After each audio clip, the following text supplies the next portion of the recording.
Hi friends, welcome to our channel. 'Baahubali' తరువాత Prabhas range ఏ స్థాయిలో మారిపోయిందో తెలియజేసే చిత్రమే 'కల్కి'. అయితే నాగ్ అశ్విన్ దర్శకత్వంలో తెరకెక్కిన ఈ ఫ్యూచరిస్ట్ డ్రామాలో అమితాబ్ బచ్చన్, దీపికా పడుకునే, కమల్ హాసన్ కీలక పాత్రలైతే పోషించారు. తొలుత ఈ చిత్రాన్ని మే 9న విడుదల చేయాలని అనుకున్నప్పటికీ సీజీ వర్క్ పెండింగ్ ఉండడంతో జూన్ 27న ప్రేక్షకులకు ముందుకైతే ఈ సినిమాను తీసుకొచ్చారు. మరి దాదాపు 600 కోట్ల రూపాయలతో తెరకెక్కిన ఈ మోస్ట్ ఎక్స్పెన్సివ్ ఇండియన్ మూవీ ఆడియన్స్ను ఏ మేరకు అలరించిందో ఇప్పుడైతే ఈ వీడియోలో మనం చూద్దాం. వీడియోలోకి వెళ్ళే ముందు మీరు కానీ మా ఛానల్ని మొదటిసారి కానీ చూస్తుంటే దయచేసి తప్పనిసరిగా సబ్స్క్రైబ్ అయితే చేసుకోండి. అలాగే వీడియోని ఒక లైక్ చేసి మా ఛానల్కి అయితే సపోర్ట్ చేయండి. ఇక కల్కి కథ విషయానికి వస్తే, మహాభారత యుద్ధంలో తన కోపం కారణంగా కృష్ణుడి చేత శాపగ్రస్తుడైన అశ్వత్థాముడు వేల సంవత్సరాల పాటు మహావిష్ణువు 10వ అవతారమైన కల్కి పుట్టుక కోసం వేచి చూస్తూ ఉంటాడు.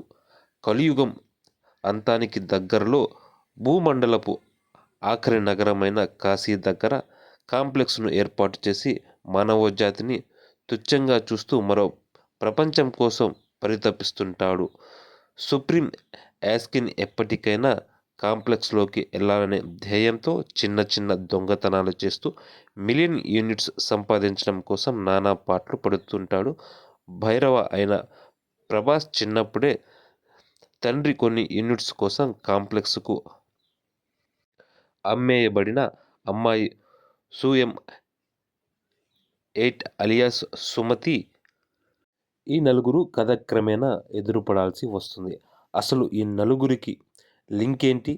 యాస్కిన్ ధ్యేయానికి అశ్వత్థామ ఎలా ఎదురు నిలిచాడు?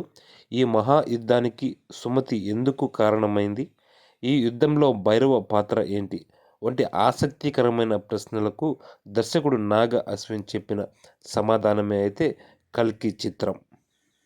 మొత్తానికి కల్కి మూవీ అయితే అంత బాగాలేదు, అంత బాగుందని అయితే చెప్పలేము.